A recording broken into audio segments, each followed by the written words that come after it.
we're on. Hello there, I'm Katrina. Hi, I'm Jen.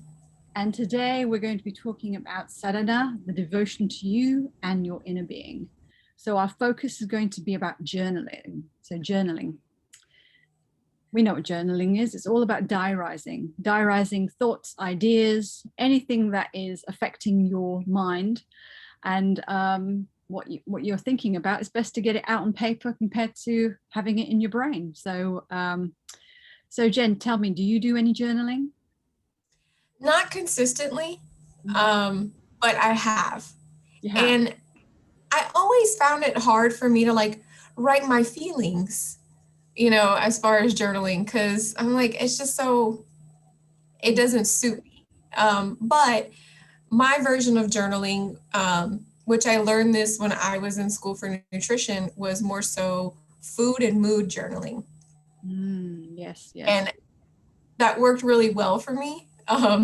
Because of course you can track what you eat, you can track the times you eat, and you can also track how these foods make you feel.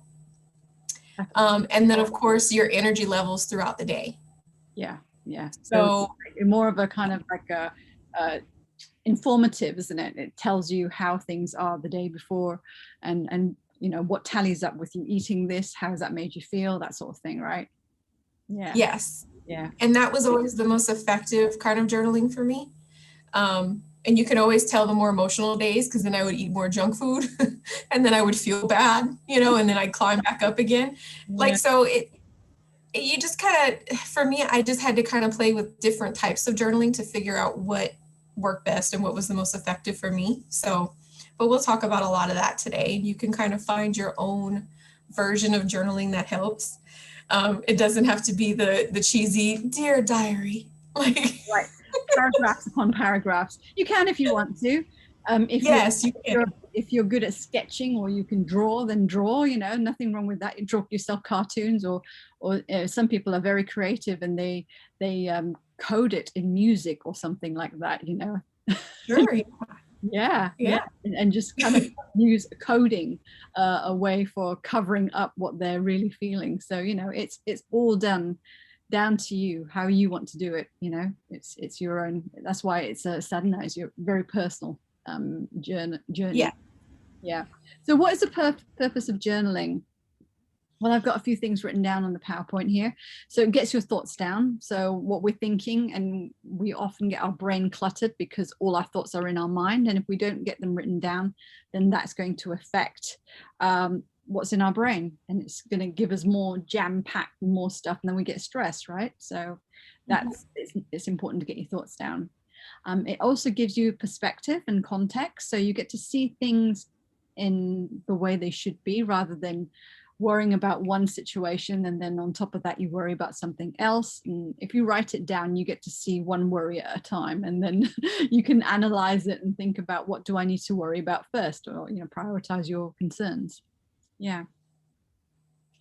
So it helps compartmentalize ideas, challenges, frustrations, thoughts, and plans. So, you can have a journal for your ideas, you can have a journal for your challenges, you can have different journals for different things. And I usually have several pages for one day, and one of them's like frustrations, one of them's triggers, one of them's things that make me angry, and maybe another ones. And I usually leave about 5 or 6 pages, and they're kind of like, okay, I'm going to write that there. And also gratitude list. That's an important part of the journaling as well, to get, so that you remember to feel grateful about the things that you are grateful for, So it's true. Yeah, because we often disregard them. We don't think anything of them. We don't even stop to think of a moment of like, wow, that was a nice meal. I really enjoyed that. Thank you. It's those moments are what make us happy. And the more gratitude that we have towards experiences, the healthier we are mentally as well. So it's a big part of making you feel more in charge of your day, and also much more mentally balanced. So you've got all the stuff that is weighing you down. You need to have some stuff to bring your vibrations up, and that's where the gratitude list comes.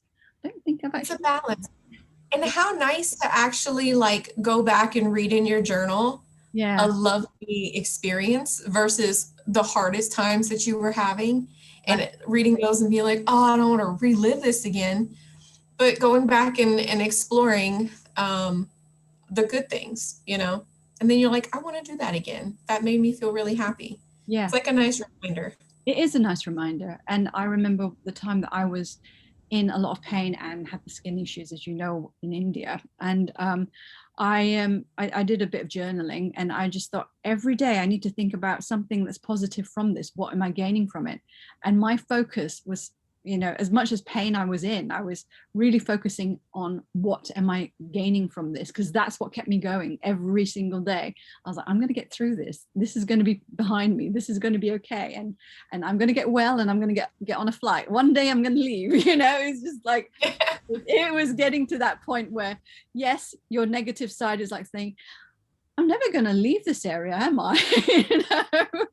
It gets that way. But then, and the skin problem was an issue. So I really thought that, I felt so negative and down on myself. I didn't even want to look at myself. It was horrible. But out of all that pain and torture that I was going through emotionally and physically, I had to find moments of joy, and there were pockets of moments of joy, because I often had I got to meet up with our friend Tori, and I also got to meet up with our friend Tamas, and we had fun, we joked about, and so there was, and there was also times where we just had a lot of laughs watching comedy and things like that. So we had moments of joy within the suffering, and it was those moments that kept me going. And it's so out of every challenge there's always pockets of interesting moments that uplift you, and those are the ones you want to cling on to. Yes. Those are the ones you need to write, because if you don't write them down, you'll forget that you won't remember. Exactly. Because I think my understanding now is our brain is always trying to hone in on the stuff that gets us down, because it's always trying to problem solve. And I know from experience that when a problem is solved, I'm always subconsciously looking for another problem to solve, so that's why we always turn to negativity, isn't it? It's always like, okay, that one's solved, right? What else have I got that can worry me? What'd you do today, Katrina? Look for another problem to solve. The problem. It's like, when you injure yourself once, and like I'm a terrible, clumsy person, I'm always bumping into things. And I said to Ed, I was like, I just haven't injured myself lately enough, so I need to like stub my toe or something. Yes, okay, that's taken my mind off the other problem that I had. Things are going too good. This isn't right. Exactly. Let's find a way to mess this up. Yeah, there's always something, little bit of something, so suffering has to come at some level to kind of ground you. If things are too happy, you're going to be floating airy fairy in the sky, and that's not good. So it reduces stress, because obviously what was in your head and you've got it out on paper, it's going to help you combat any stress that you have, because you've got it written down, you can see it and you can forget about it. Helps you prioritize, solves problems on a conscious level, because a lot of the stuff that we have, we kind of like churn up in a subconscious mind, and then it comes to a conscious mind, and it's good to get it out there. And then obviously it helps you work out your worries, fears, anxieties, and most of all, it gives you control. So yeah. Sure. So like we were saying earlier on, there's so many ways that you can journal. It's your journey, it's your journal. You do it however way you want. If you're someone who's artistic and you like to draw, you could draw your journal instead. Create cartoons or whatever. There's no one way of doing it. It's whatever suits you. I like things compartmentalized, so I like to have a page that's dedicated to triggers, a page that's dedicated to my emotions through the day, what I've been going through, highs and lows, and this sort of thing, so that when I look back on my days, I can see in order. But that's just how my brain works. So it's really, really dependent on how you feel, So how about you, Jen? So I'm not an artistic person. I can't draw to save my life. Like I can do little scribbles, but and sometimes that's kind of relaxing. What I found, other than doing like the food food mood journaling Mm. is little poems. Oh, So ever since like in grade school when you learn about a haiku, yeah, yeah, you know, yeah. I always find like even in my head, because it's this, you know, haiku follows like 5 7 5 syllables, you know, five first line, seven, and then five again. So there's a specific structure that you have to follow, Mhm. and it's distracting. And so I would find like it sometime in my food mood journal, I would write little haikus, Oh, wow. you know, to follow the structure. And it would just, you know, be something short, you know, because I don't like putting all my emotions on paper. But it was something creative and funny. So when I would flip back through, like, oh, did I have a reaction to this kind of food before? Because I do have food allergies. I'd be flipping back and I see these little haikus and I'm like, what the heck was going on that day? But it's just funny, like, you know, like writing haikus about your food or your mood or someone you met or something you did. Like, it was just like these cute little snippets of like these moments in time, which were kind of funny. So maybe one day I'll publish a book with all my random haikus. That sounds like fun. But I think it's just following, you know, like having to follow the specific requirements of writing a haiku, and you're like counting syllables and trying to find the right words and Yeah, that's to very make it creative. flow. Yeah, yeah. Yeah, it was like a like mini journaling for me, condensed into just something very short and compact. It was nice. That does sound like quite fun though, doing it that way. Yeah, yeah, Mhm. yeah. So journaling you can do at any time of the day. I often I've got my journal with me and I carry it with me everywhere I go pretty much, and just like anything that comes to mind that I feel like, even ideas or like, because I do a lot of marketing online, so I even write stuff that I have ideas for marketing. I write it down in my journal because it's a place that I can be safe. It's my safe space on paper, and I can mind map stuff. And I also, yes, I have a section where I dedicate to work and ideas and mind mapping, and it's kind of like a book where everything meets. You know, it's my emotions, it's my physical aspects of me, ups and downs, work, and everything that makes Katrina tick as a person, you know. So it's kind of like it's got everything there, you know. So how you put it in order, it doesn't matter. Mine's actually all over the place. I've got stuff in the back, like a what do you call one of those, like a table of things that tell me what's in which part, you know, that sort of thing. It's kind of like a Oh, so you can like flip to the page. because it's just too confusing. Find this on page 75 or whatever, you know. Yeah, and I refer to that. Yeah, I can be a bit, you know, having worked on masters and stuff like that, I do get very, very into where things need to be, and I can be a bit Monica from Friends, you know. You are Monica. Oh no. You are. He's laughing. Yeah, he realizes. Yeah. I never thought of that, but you are. No, that's not Jennifer Aniston, babe. Do you? He says I'm more like Jennifer Aniston. I don't. In looks. We're not talking about looks. We're talking about Talking about habits. habits, personal, like pickety. Yeah, much more. He agrees. I'm much more like Monica. Things have to be in their own, like I have to write things and color coding, and well, it just helps me think. It helps me, you know, because I was dyslexic. I'm still dyslexic, and coming from Right. that, I have to have things in order. And Yes. we said before, with meditation is housekeeping for the brain. Well, journaling is housekeeping for the brain and for the mind, because you can then see where things are consciously, on a conscious level, because you know where you put things and you know where your thoughts are for this day, your thoughts are for that day. So yeah, it's important to have that. And yeah, without my journal, I don't know where I'd be, to be honest. You know, it's the one thing that's kept me grounded massively. So it's a big, big part of the day. And yes, my sadhana, I do it in the morning, but I have it with me throughout the day, because I usually have to write a little bit of something in it here, a little bit of something there, and stuff like that, you know. And Yeah. If you catch an idea, you have to have a place to put it down. So exactly, I don't have a book for everything, but I put everything in one book.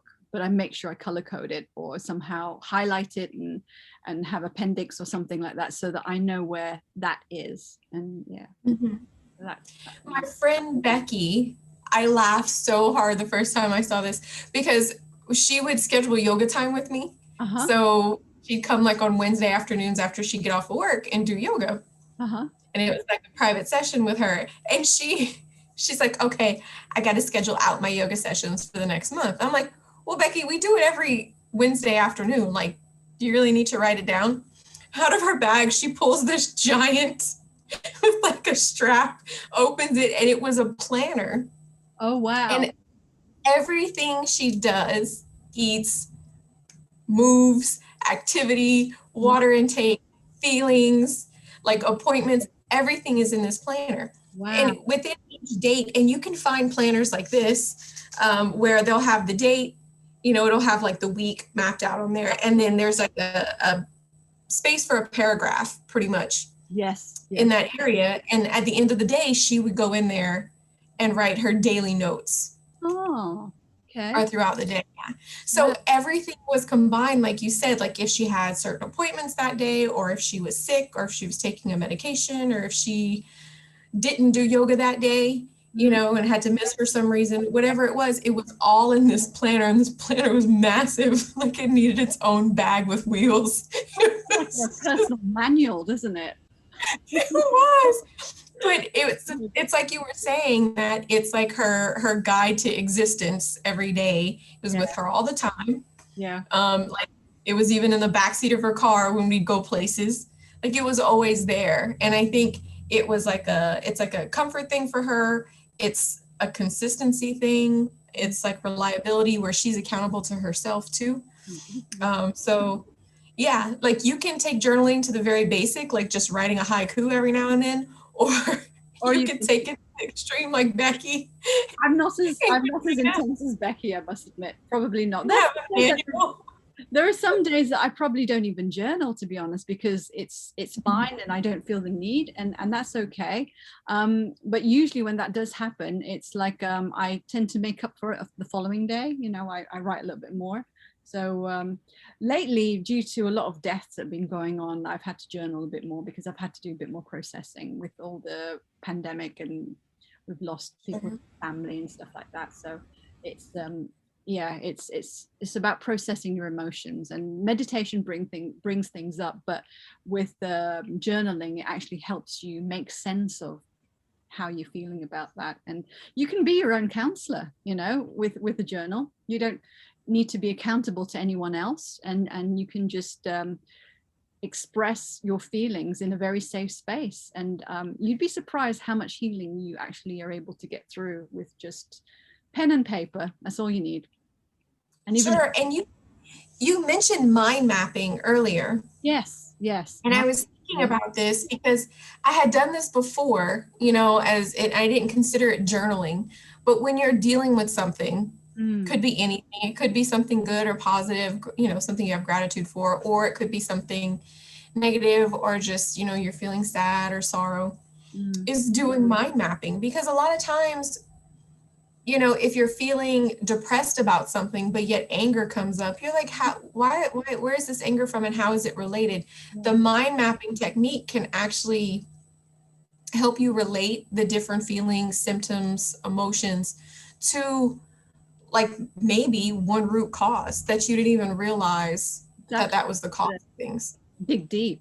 I was watching this coaching program online, and it talked about, I think it was 5 to 7 steps of asking why to yourself, to dig deep and honestly ask yourself why about a situation, or why or how, and so it's like say for instance, you feel emotional about a situation that happened, like you were sad because someone took something from you, so that has personal attachment to it, and so yeah, you're sad that you lost this object. So why are you sad? So you take it back, and so then you say, I'm sad because my dad gave it to me. So why are you sad that your dad gave it to you? Because my dad's not around anymore and it reminds me of him, and there's attachment. And so why is it that it reminds you of him? And so you take that narrative back to as far back as you can, and it actually digs deep, and it actually makes you think about something that you weren't aware of. Oh really, I didn't realize I thought that about that, you know. And it's actually, that's the kind of thing that counseling does. That's the kind of thing that when you go and see a psychiatrist or a counselor, they ask these questions. Well, you can actually do that to yourself, but the problem with doing it to yourself is that you'll answer the way you want to answer. So when you write it in a journal, it's different, because it's like as if the journal's talking to you, you know. So then you ask, why is da da da da da, and then you answer, well, because da da da da, you know. And it actually brings up quite a lot of stuff. So it's quite surprising what you discover from journaling. It's opened my eyes massively about stuff that's going on in my own mind, you know, my own heart. You know. You're actually confronted with the words that represent emotions. Exactly. And you have to deal with them in a more tangible way, not just in your own mind. Yeah. And then you just kind of calm them down. Because when it's out on paper, it changes. It's like, oh wow, that's what I'm dealing with, right? Okay, what can I do to make this better, you know? So you either have a you know, you either ignore it or you confront it. And usually confronting is a painful journey, but when you do it, it actually heals you. So if you know, we're all on this group, in this abusive survivors group, so that we want to heal. So the idea is that we want to be able to confront ourselves. So it's a big part of healing. And you know, don't think that you're attacking yourself, because it's not about that. It's about asking yourself questions and being comfortable with them, and it takes time, you know. So don't be too hard on yourself. And that's why some people sit down with a glass of wine while they journal, because it's, you know, it's about being in your comfortable space, maybe listen to some music, you know, making it a nice place, so that when you are journaling, it's a nice experience, and then you are relaxed, and therefore you're able to write stuff down which is going to be very insightful, you know. So there's all these things that come up. So what have I got here? So you write your worries down before they overwhelm you. That's why that's how we journal. Write your to-do list. That's also something you can put in your journal. I tend to do that at the end of my pages for the following day, so that I look at them on the following day when I wake up, and I go like, right, I've got to do that, and then I put it away again. So it's, then you tick as you go along, you tick it off, and that always helps. You can also write how your day went to make peace with it, because you know, our day can give us love, it can give us joy, but it can also give us a lot of pain. And so it's about making peace with all that stuff, good or bad, before you end your day, so that it's not churning through your brain before you go to sleep. And that again will help with insomnia. So you know, it actually helps with other things, right? So that's really good. Bring your journal on a walk with you, you know, treat it like a best friend. You confide in it, like Becky does. It has its own bag. Exactly. You know, if you're walking, you've got a backpack, just pop it in your backpack, and then sit down under a tree and get yourself comfy, obviously if it's not too cold, and start writing. And you've got to take time to pause. And journaling after meditation can be very insightful as well, because your mind is given a chance to rest and relax. And if you spend, the longer you spend meditating, you might be surprised to see what comes up. And that stuff is very, very important, because you're digging stuff up from your subconscious mind. So it's very insightful. It gives you a lot of information, and to bring clarity to your life, it's important that you write that down, so it helps you move forward in whatever stage. Yeah. When we were in India, and I think, you know, when people think, oh, journal after meditation, it needs to be very well thought out and well-formed sentences and things like that. But when we were in India, what I did whenever we were all like teaching each other yoga classes, Kundalini classes, any kind of classes that we could to keep ourselves busy during lockdown. Yeah. There came a point where like I was having a lot of emotions come up during meditation, like this sense of like grieving or loss, and I couldn't understand where it was coming from. Like, is it a fear of something? Is it like, am I suppressing something? What's happening? And I started not journaling, but just writing down things that were coming to me or feelings that were coming to me during meditation. And it would just be random, right? Just random, until one day, and I had told you this because I think you were hosting the class that day, that I was so upset and I realized it was about my dog. Oh, yes, because I remember now you say that. Yeah, exactly. Yeah. because Tom was really sick and he was having lots of seizures. And then, of course, me having to stay in India longer, I wasn't there. And it was time to put him down, and I wasn't there to do it. Mm. Um, and I was just telling my husband, just wait as long as you can until I can get back so I can be there. But it was me not wanting to let him go because I wanted to spend more time with him before, he went. Yeah. Um, but I didn't even realize it because I say, oh, my dog is sick and he's getting worse and whatever. And it was just kind of, but then during meditation, I realized like this was really, really affecting me and weighing heavy on me, Mm. more than I thought. Yeah. And so even just random things you're feeling, and then you're like, oh my gosh, this is what I'm upset about. This is what's weighing on me. Yeah. So it can bring clarity through cloudiness. Yeah, absolutely. Yeah, because you just don't know. You got all this other stuff going on, and so when you are meditating, it really does dig deep to where the pain is, and it gives you a chance to kind of like sit and listen to that pain and see where you are with it. And then when you bring it up and then you start writing about it, you actually are your own counselor. This is why meditation and journaling combined is just amazing, because you don't actually need to go for counseling. You don't actually need the help of psychiatrists. In fact, you do your own meditating and journaling. You've got all the information inside you. You'll know what to do. A counselor will only try and dig deep, get you to dig deep to think about the stuff that's been going on and to process that together. But if you've got a journal and you've been meditating, you've got all the information. You can heal yourself. You don't need to spend thousands and thousands of dollars or pounds or whatever it costs to go and get someone to listen to you. You've got it all there. So it's a painful journey. And I suppose the difference between having a counselor and doing it yourself is that you've got someone to goad you, but they're going to pretty much get you to do the same process as well. They'll want you to spend time and think about this, think about that. So when you do meditate and you have peace of mind, it brings that stuff up. It really does. And you are your own healer. You are, as they say in yoga, your own guru. You are your own teacher. You have that in you. So it really does bring that stuff up. So when can I journal? It's best done as you wake up. If you've got anything that's in your mind, I usually wait till after I've done a meditation. When I get up, I do meditation, and then I do a bit of writing. But it can be done whenever you've got anything that you need to write down. It's whatever comes to mind is better written down. Also, we forget stuff, and sometimes you've got a really good idea, and if you're a creative person, you want to get it written down. You don't want to let the creative juices pass, so you want to get it written down, and then it's like, oh yes, I had that brilliant idea that day, and then make note of it, and then you can share it with whoever. So yeah, best time is in the morning and last thing at night, because those are the two parts of the day where you're about to start your day. You're going to get clarity for the day, and then the last thing at night is because you're about to process all the stuff that went through the day. So even if you don't do journaling any of the other times, try to make an effort to clear your head before you start the day, and kind of like have a sealing of the day, a kind of like good night peace. Closure, that's right, closure of the day, to kind of make peace with what's happened, and whenever you want to, the other parts of the day,